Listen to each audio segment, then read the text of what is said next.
A $300 bottle of designer perfume might contain only a few dollars of actual liquid. The smell, the entire point of perfume, is the cheapest thing in the bottle. You're paying for almost everything except the scent. By the end of this, you'll know exactly where your $300 actually goes.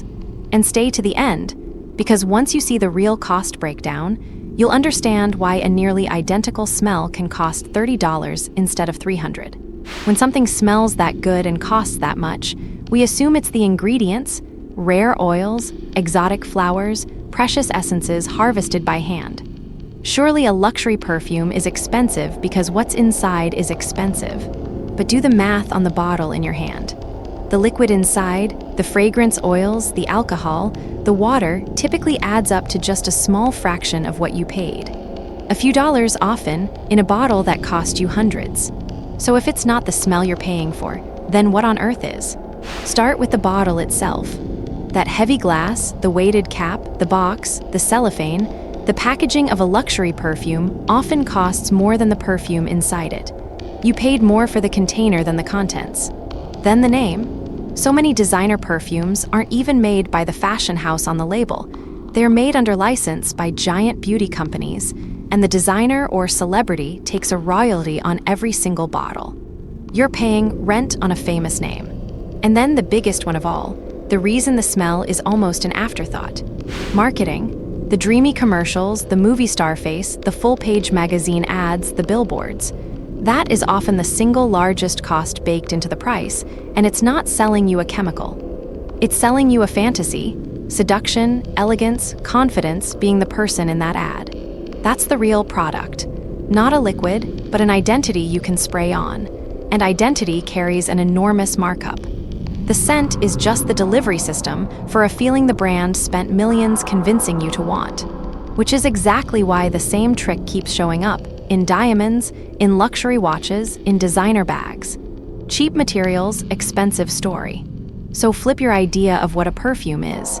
You think the smell is the product and the bottle and ads are the trimmings. It's the reverse. The smell is the cheapest, smallest part.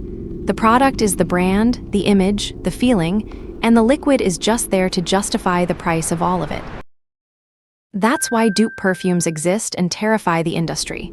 A skilled lab can copy a famous scent so closely most people can't tell the difference, and sell it for a fraction of the price because they skip the celebrity, the ad campaign, the fancy bottle. Same smell, no fantasy. And it turns out the fantasy was almost the entire bill. You weren't buying a fragrance. You were buying who it made you feel like. So a $300 perfume isn't $300 of smell.